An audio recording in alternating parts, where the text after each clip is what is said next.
most time for you, I Selassie. Bless her and I guide her and I keep her and I protect her. Let not the dragon or the serpent have no power over him. Scatter them, flatter them, batter them, release and burn them for our jaws. 1, 2.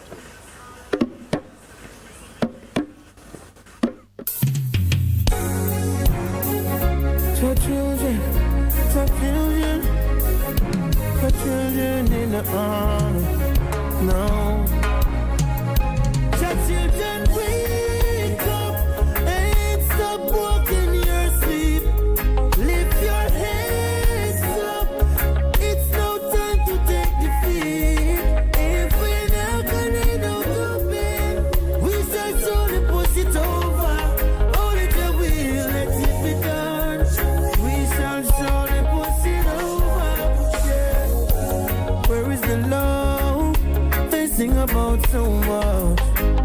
Yeah, every day it's the same old chorus. Yeah, they say it with their mouth, but there's a conflict in their heart. No, something to add up, a revolution why start? Your children wake up and stop walking your sleep. Lift your heads up, it's no time to take defeat. If we're not gonna know the bed, we shall slowly push it over. Only the will, let it be done. We shall slowly push it over. Yeah. Let them say,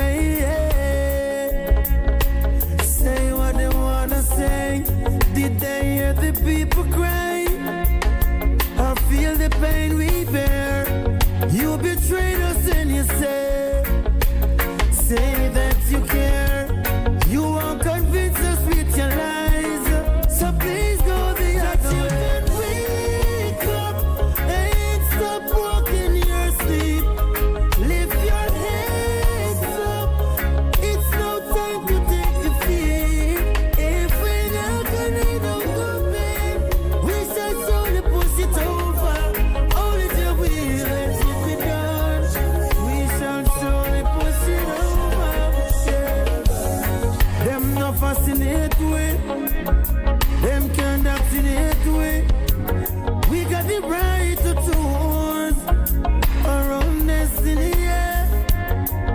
Jaja a different way, and them not be friend way. Cause we don't come to lose, but stuff already give us a victory. Our children wake up.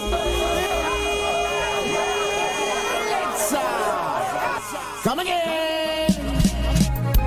Our children wake up and stop walking your sleep. Lift your heads up, it's no time to take defeat. If we're not gonna know the bed, we shall slowly push it over. Only the will, let it be done.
until the philosophy which old one race superior and another inferior is finally and permanently discredited and abandoned. Everywhere is war. It's a war that until they're no longer first class and second class citizens of any nation, until the color of a man's skin is of no more significance than the color of his eyes.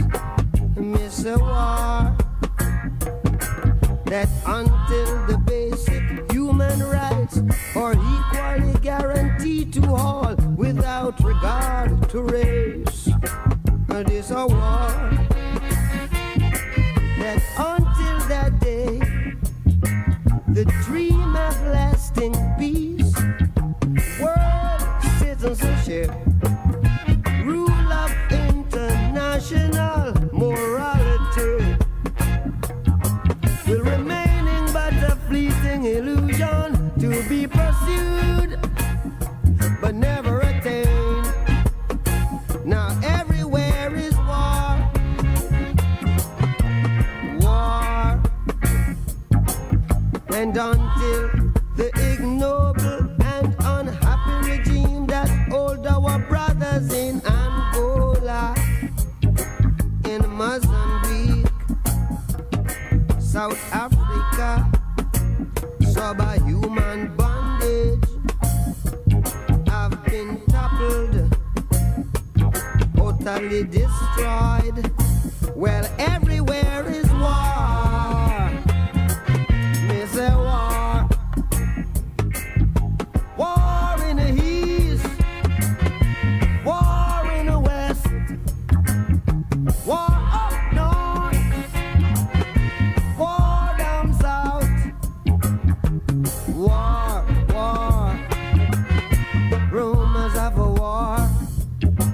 And until that day, the African continent will not know peace.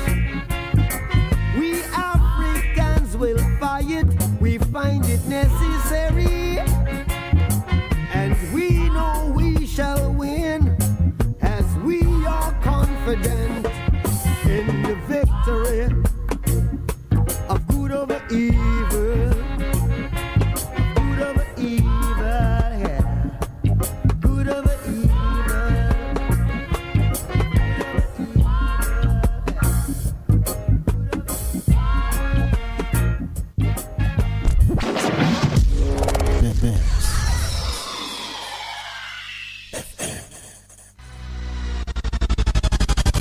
We'll be right back.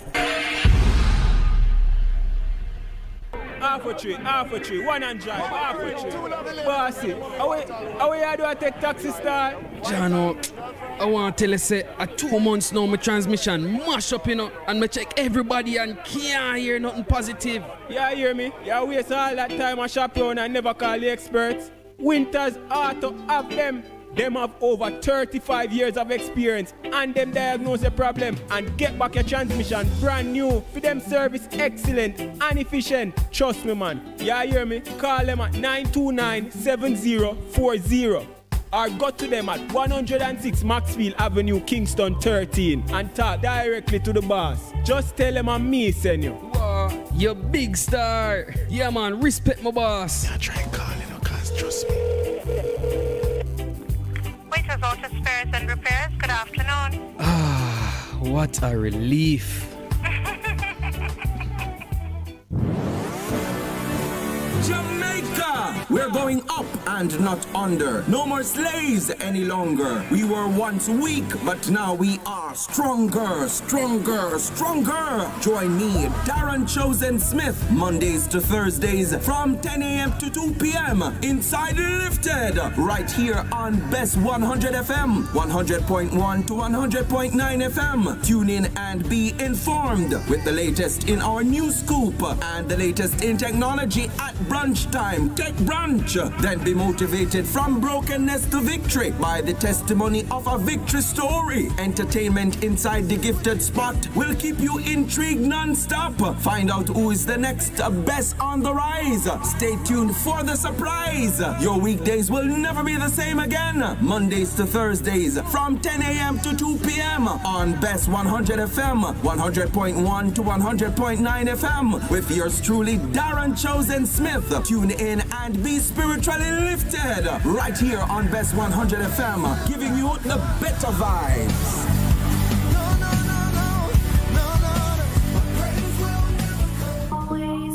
What should a taxi service do for you? On-Time Taxi Service is more than just a ride to the other side of town. They offer clean and spacious vehicles, reliable service, and promise to always look out for their customers. They'll come when you call and take you where you want to go on time.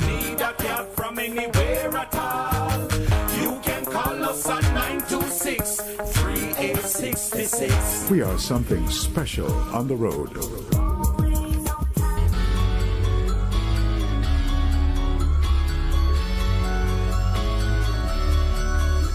Discussions on health and education, inspiring interviews, surprise giveaways, your favorite songs. Tune in to Bess100 FM this and every Sunday at 11:30 to 12 noon. It's Distinction 411, your weekly college magazine program hosted by James and the Distinction family. Catch you on Sunday.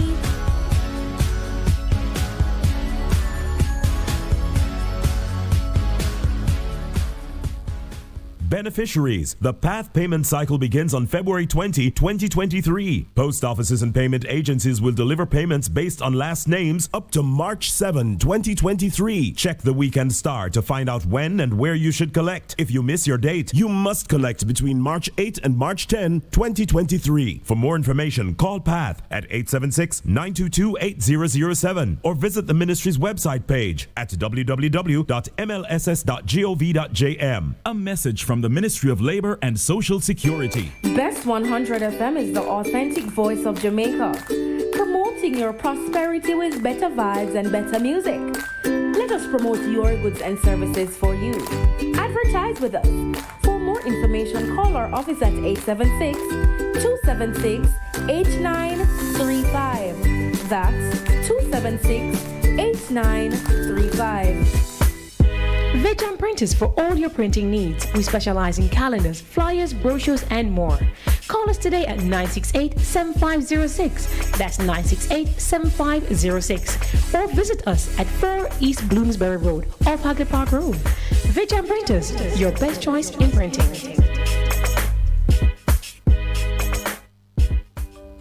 The Morning Connection is not your usual talk show.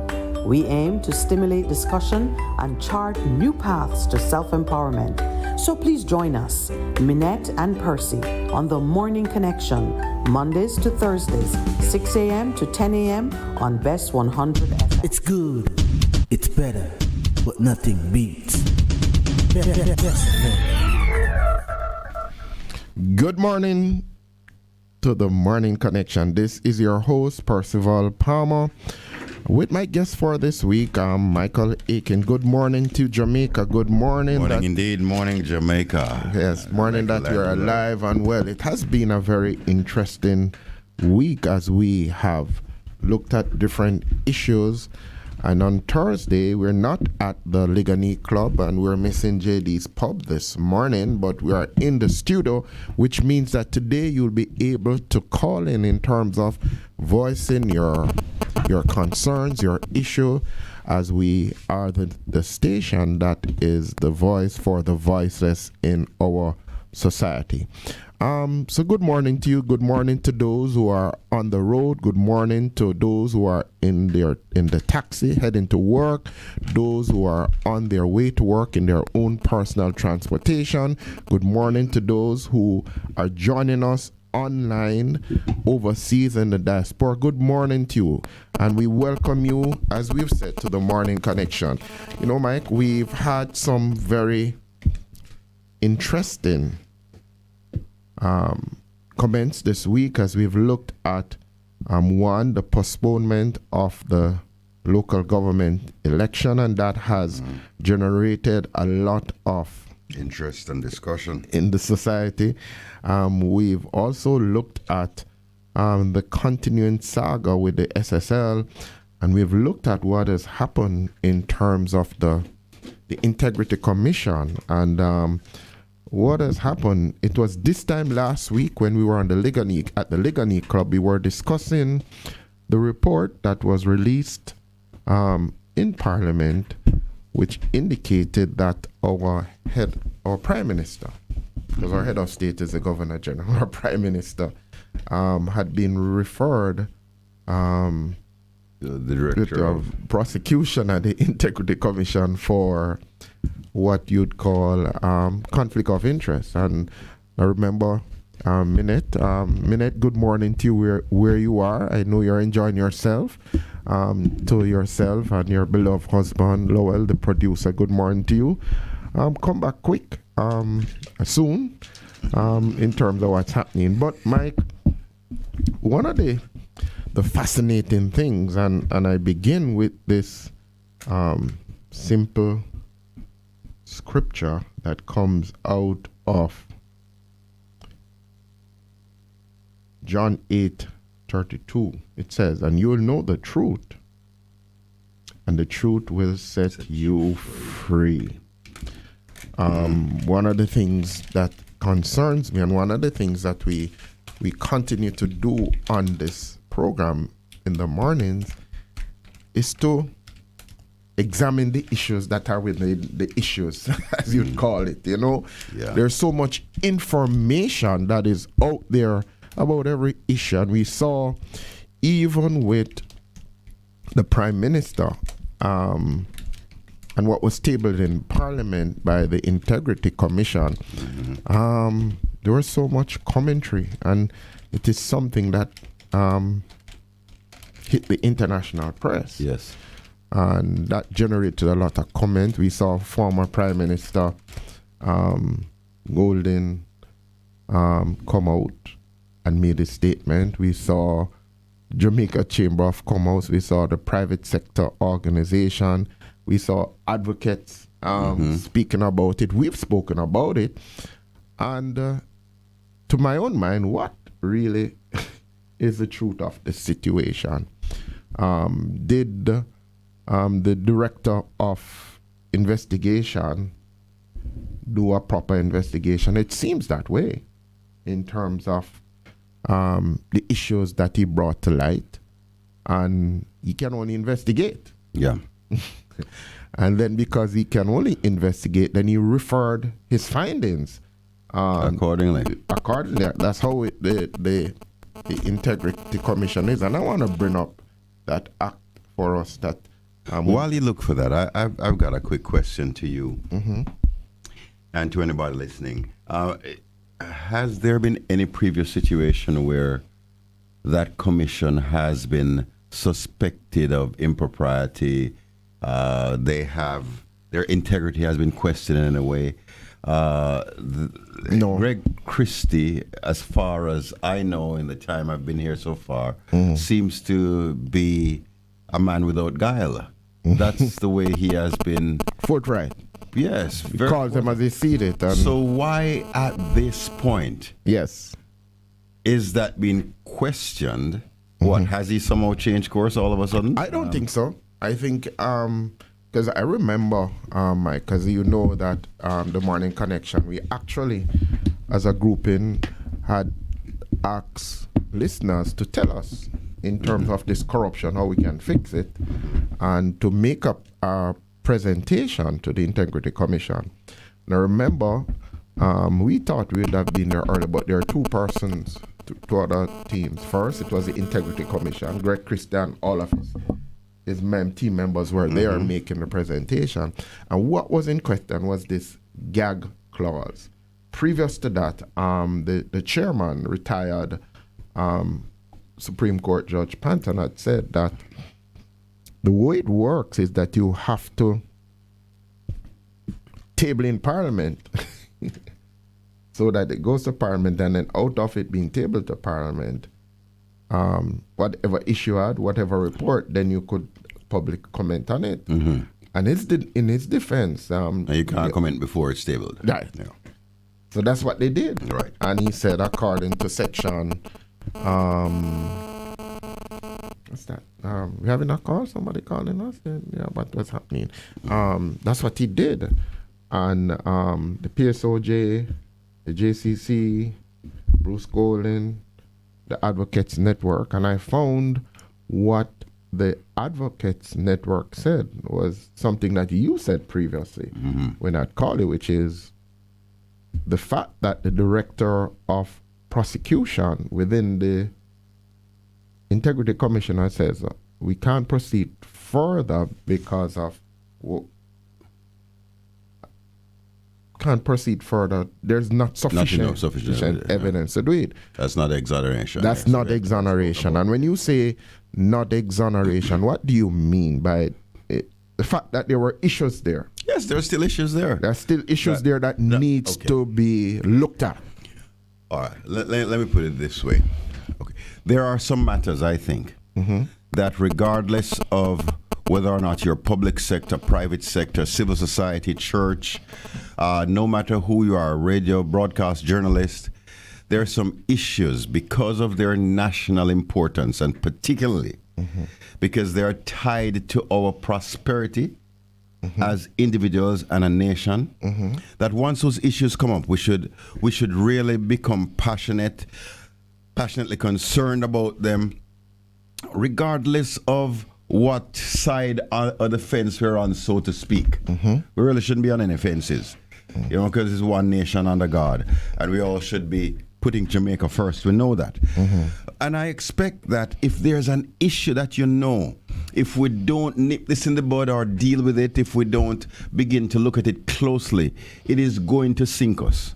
You see, those issues should not in any way. One of the issues is corruption. Corruption is one, crime is another. Any matter, man, that if we know, there are some things, as a family man, if you catch your little youth early and begin to guide and train him in that, if that particular proclivity or sin that you're messing around with blossom fully, it is going to disrupt your family. Now, all of us know those issues. We inherently kind of know that. Right? You don't have to be a spiritual person. You don't have to be trained in any way. We know the things that are massively nationally important. Or don't play around with those. Now, I give you that long story because my expectation when this came to the fore was that all the ducks would have come from their localized ponds and come together and say, some serious matter. Yeah, let's look closely at this. Now we understand that we're not going forward with prosecution against the primary leader of the country. We're not going to do that, but we at least need to check self now. Make we check self and see if there's something we need to adjust here, because this issue of corruption cannot be allowed to just play itself out until, as a good friend of mine would say, until the Lord himself returns. Yeah, and that's important. We can't allow that, man. And at this juncture, I'm going to ask the engineer to load up back that track I gave you, what I sent you, not what the Prime Minister said, the other one in terms of the gentleman and corruption that we played, I think, 2 days ago, in terms of what corruption does to us and what are the implications for us. So corruption, as you have said previously, is it culturally endemic for us? I think so. It's massively so, man. And it's interesting that the person that shared this is is out of Africa, and Africa has a serious issue with corruption in terms of, and corruption is something that impacts everything. It impacts everything, and ripple effect is incredible. Yeah, and that is why, as a country, in terms of Transparency International, oh boy, we keep not going anywhere really, up and down, and around the thing. You have it lined up, Mr. Engineer? Just 1 minute. But in your own mind, corruption is what?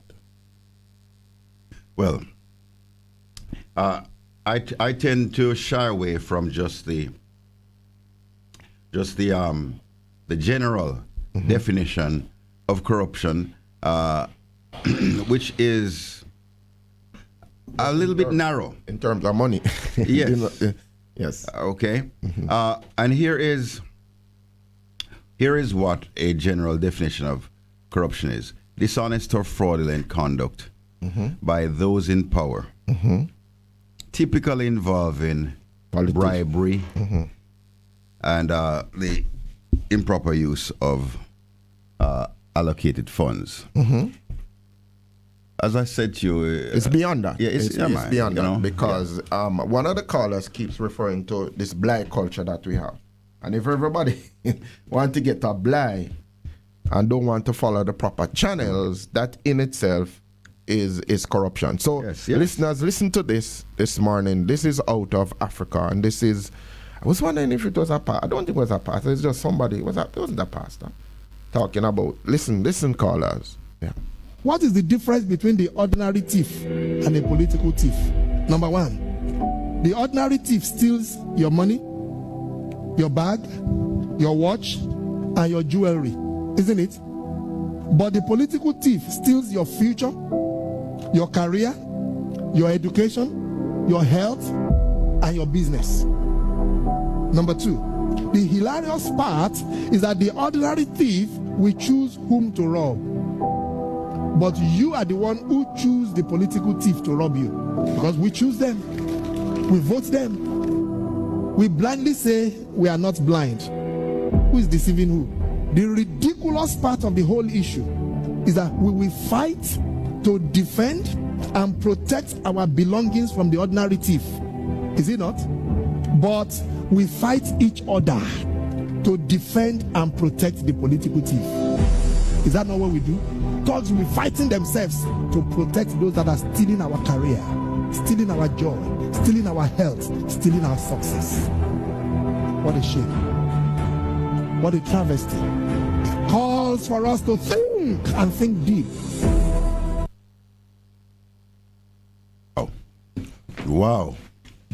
I tell you, and a different perspective there, doesn't it? It's an interesting perspective. Yeah. And so,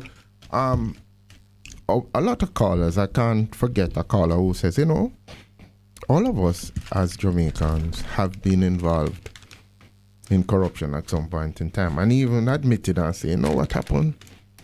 I made a decision. The policeman stopped me. And we know it is left or right. Oh, that is the code. And I have write the ticket, boss. Because we know this, and you have offended, and justice says in this instance you've broken the law, and even the policeman he can apply mercy. Says, okay, you've offended, stop. If I see you again, I'm going to give you a ticket, but this time go. But as he pointed out, this was he can use his discretion. Yeah. What this left or right thing refers to? You left it or you right? Yeah, Brad. No, I'm asking her because we small rural area pastors are not involved in that kind of mix-up with you. You really know? We are from Portland. We have clean, corruption-resistant officers down there. I'm sure. Superintendent Darby, I hope you're listening. No, Bess, I don't think is in Portland, right? No, it's in Portland. It is? Okay. Yeah, man, yeah. So, but what I'm saying is that the whole thing of, he can, but what are the ripple effects long term of what is happening? And a lot of people have said, even with this road traffic act, and yesterday it came up too, that we have to be educating our people in terms of what really are the implications. I think the thing is about deterrent, but somebody asked a question, but is it just deterrent, or is it when you collect these fines, and the fines have gone up significantly, what do you do with that? Does it go into central thing, or as somebody has said that we're going to be using it to fix up police station? That's not really true, right? It's a slip of the tongue. No, man, it must have been a slip of the tongue. I won't comment on that. But no, because nobody in their right mind, in terms of writing policy to my own mind. Really? No, Michael. All right, hold on. Let's dissect it a bit. Or first of all, yes, the heavy fines, I have nothing against. Right. That. They're deterrent, yeah. Any transport operator listening, don't get it twisted here now.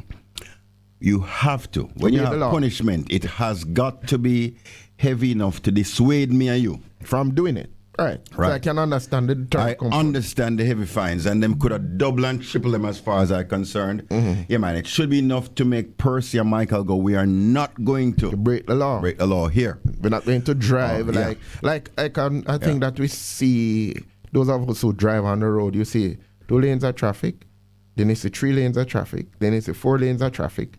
I said, but it's 2 lanes. So the busman and it's not the busman alone, you know. It's not the taxman alone. No, there are other people. Yeah. Right. I see it all little who does. There's an indiscipline in our society again that's another national issue that we shouldn't joke around with as pastors or politicians. The indiscipline, we need to bring that to a level that is reflective of how God has made, designed, and created us as we pursue purpose. Be disciplined, yeah. But to get back to the main points, I have nothing against the heavy fines. True. They need to be there to deter persons who would want to break the law. But I have a problem with heavy fines in a system that allows its officers a quota for the day in terms of tickets they write. Or amount of money they bring in. I have a problem there. Mikey, because it then makes Michael the officer. Michael, you put him under pressure. Yes. To fill a quota. I remember I got a ticket one time, and I was driving along. As a pastor, you got a ticket? Yes, man. You know, yeah. Some of the time they get tickets and say, officer, really? And then say, but anyway. So what happened? I was driving along the road. I was driving on Eastwood Park Road, heading to the direction of Dunrobin. And on the road, you can turn to go to Red Hills Road, or you could go straight. It takes up to Dunrobin to the bridge. Okay. There's no traffic. And I was deciding to go to Red Hills Road, but I was trying at that point in time to get my son to a rehearsal. And I said, based on the traffic patterns now, if I go on Red Hills Road, I'm going to be very, very late.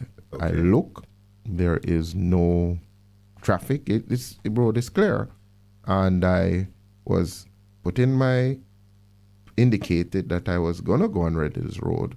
And I decided, no, let me go straight and go to Dunrobin. Do you know that if you go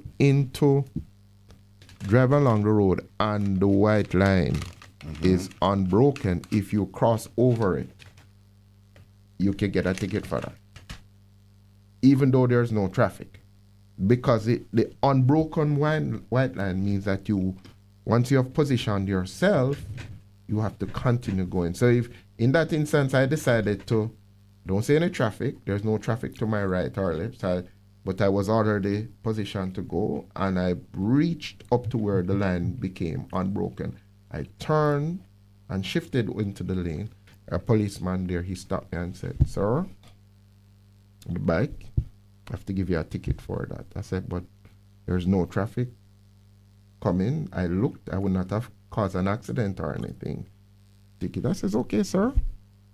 And he did give you a ticket? Yeah, man. Says you right. Well, I thought the unbroken white line was for no overtaking. I wasn't overtaking. I didn't know you couldn't turn across No, you can't. Yeah, that's what the unbroken line. And another time I got a ticket, and this was so very fascinating. I'm coming from Mandeville, not on the highway, just the normal road, and I'm going, and the markings on the road, and people pay attention to those markings on the road, because if you disobey the markings on the road, you can get a ticket for that.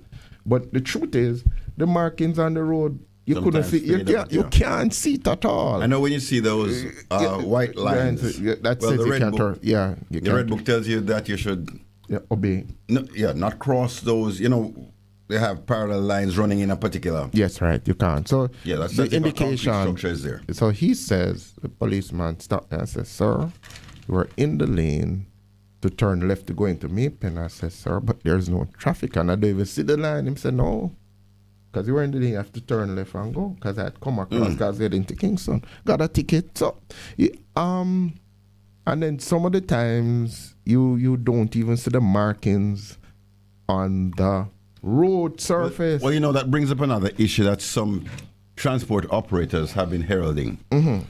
Particularly Todd's under Edgerton Newman's presidency, and that new group, One Voice, Finnegan. Oscar Finnegan's presidency there. Why the pressure on them to obey and maintain while putting them on roads that are not properly maintained?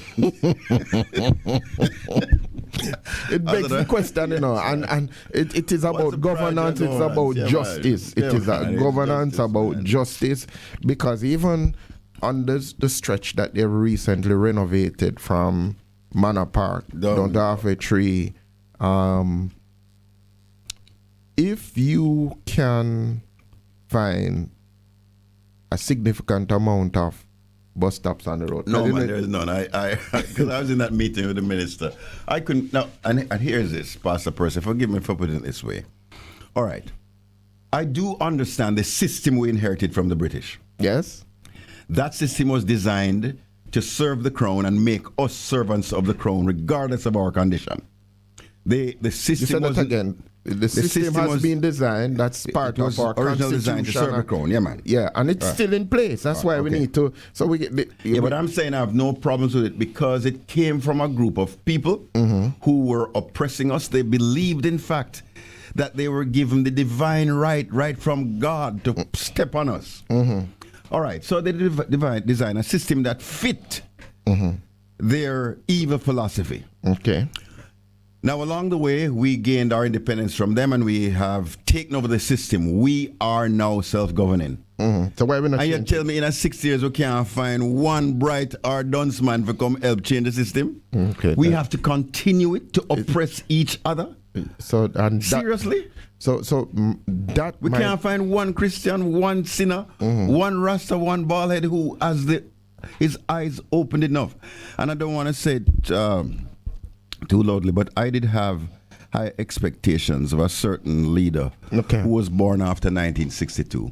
I thought that if we ever elected a leader born after 1962, I mean, my parents, God bless them, soul, both have passed away, but they were the God Save the Queen generation. They knew that song. What it was, but they lived on that. Yeah, but we come up onto the break, and when we come back, I want us to continue to look at the fact that we need to change. We are following a system that has not resulted in the general prosperity of our nation fastidiously.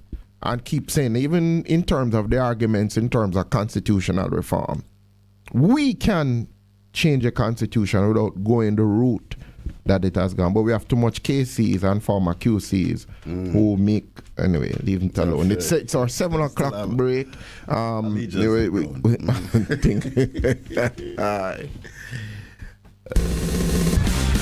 You're simply the best. Better than all the rest. Better than anyone. Anyone I ever met. You're simply FM-100 on your dial. Keep listening.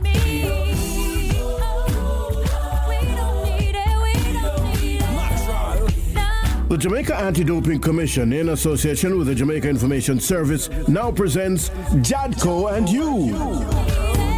Did you know that an athlete can wind up with a positive test if they use medications or consume foods containing prohibited substances? This is why it is imperative that every athlete is well informed about the list of prohibited substances and methods published by the World Anti-Doping Agency, WADA. In this edition of Jadco and You, we bring you up to speed on the 2023 list of prohibited substances and methods. It is one of the 8 international standards that are mandatory for all signatories of the World Anti-Doping Code. Stay right where you are.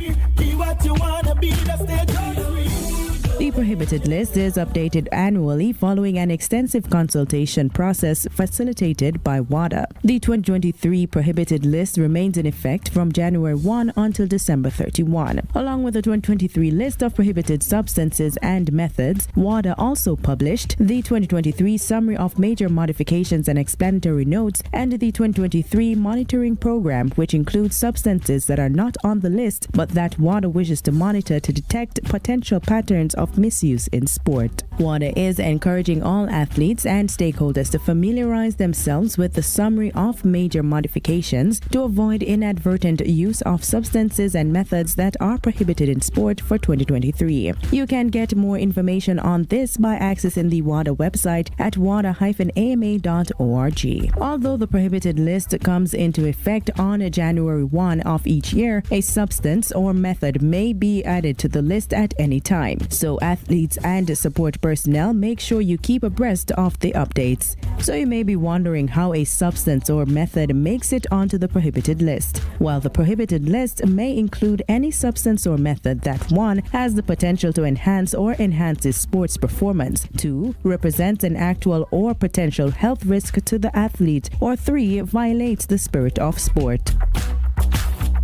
Dr. Jody N. Smith, a representative of the Jamaica Medical Doctors Association, tells us more about why performance-enhancing drugs are prohibited in sport. They are performance-enhancing, and what this means is that it can give an athlete an unfair edge or unfair advantage in competition.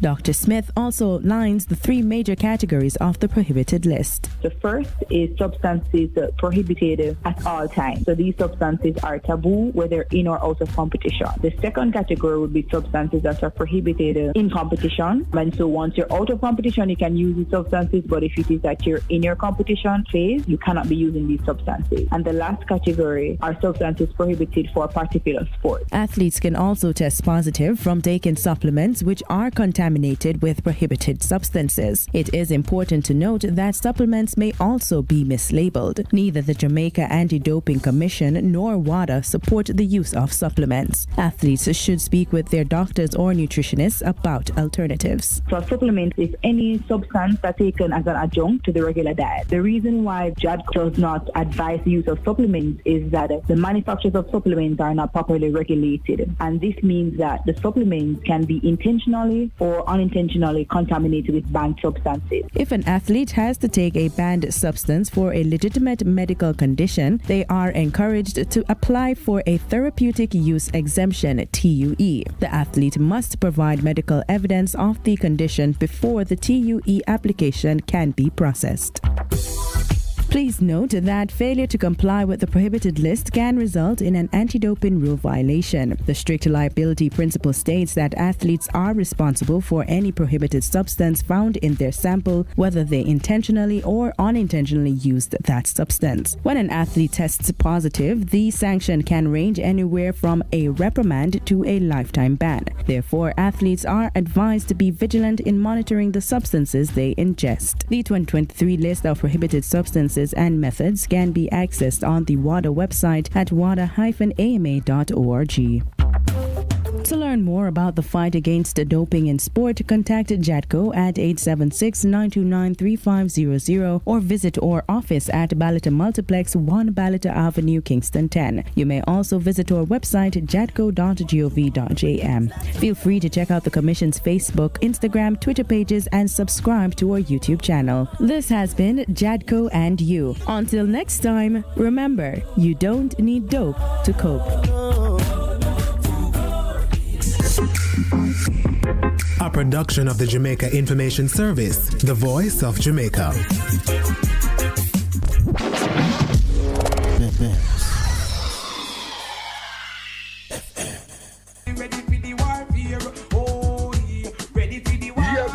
Jamaica and the world, you want us back? We are back.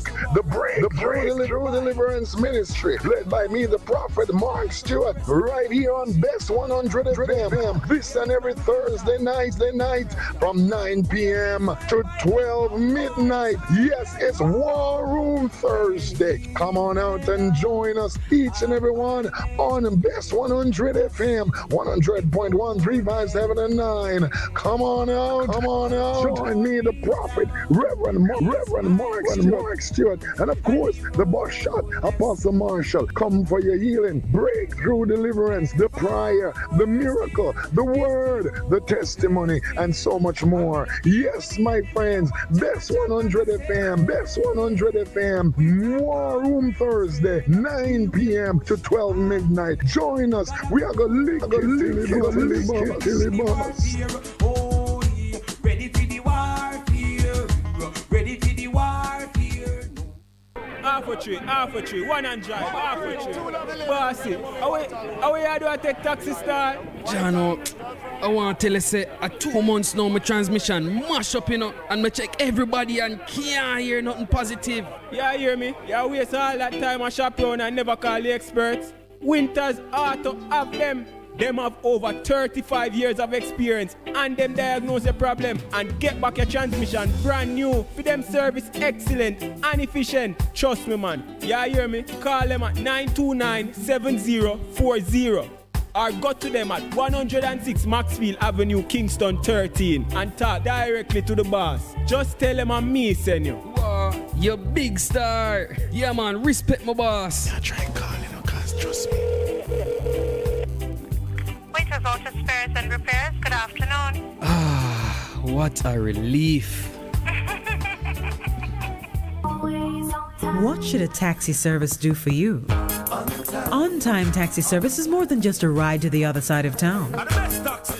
They offer clean and spacious vehicles, reliable service, and promise to always look out for their customers. They'll come when you call and take you where you want to go on time.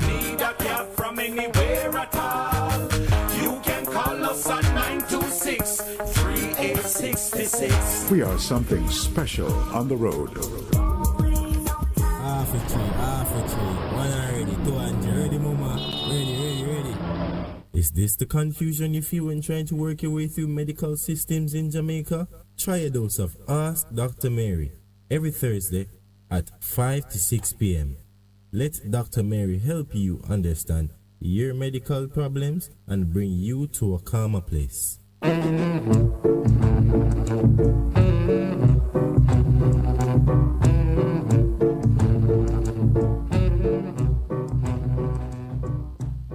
Bess100 FM is the authentic voice of Jamaica, promoting your prosperity with better vibes and better music. Let us promote your goods and services for you. Advertise with us. For more information, call our office at 876-276-5072 or 876-883-5328. That is 876-276-5072 or 876-883-5328. Vejan Printers for all your printing needs. We specialize in calendars, flyers, brochures, and more. Call us today at 968-7506. That's 968-7506. Or visit us at 4 East Bloomsbury Road, off Hagley Park Road. Vejan Printers, your best choice in printing. The Morning Connection is not your usual talk show. We aim to stimulate discussion and chart new paths to self-empowerment. So please join us, Minett and Percy, on The Morning Connection, Mondays to Thursdays, 6 a.m. to 10 a.m. on Bess100 FM. It's good, it's better, but nothing beats. Good morning, welcome back. We when we went on the break, we were referring to the fact that there were high expectations of any prime minister would have been born after 1962. And the fact too, as you pointed out, Mike, that what's been happening is that, all right, God Save the Queen was there before, but you really expected that, having seen all of what is there, that there would have been some dismantling of the structures, the systems that don't help our prosperity. I mean, remember, the point I was making is that those who served the Queen and who came and colonized us were not interested in our prosperity. Not in any way at all. They were interested in prospering the Queen, and I therefore can understand if they write policy and set up systems to suit that. I have absolutely no problem with them. Okay? But then, for us to take over that system and running with the QCs and the KCs, we seem to have no interest to dismantle, to amend, to ensure that it now suits us. Instead, we have stepped into the role of the colonizer. And no matter the color of his skin, brother, or the curlness of our hair, we have become like Ahab. You know that story about that king of Israel who was worse than those before him? And he became the standard. Oh my goodness, man. When people are becoming the standards of how we treat with people. Because I don't want us to miss this point, which is a very important point. When we look at what has happened with this whole corruption thing and the fact that it affects every single sector of life in Jamaica. Yeah.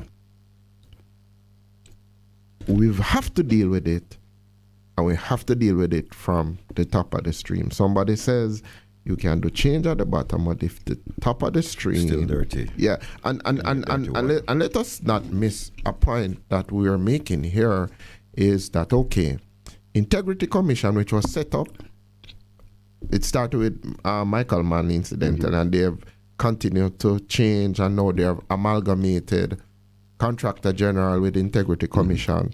But we said it needs prosecutorial powers, which is independent of the DPP. Because if you do not deal decisively with corruption in our society, we're not going anywhere. And I said to somebody when I was in private sector, it was a time in my life where we are so very corrupt that if somebody was to bring $1 billion US and say, I'm going to give this to Jamaica to invest in order to lift up the people,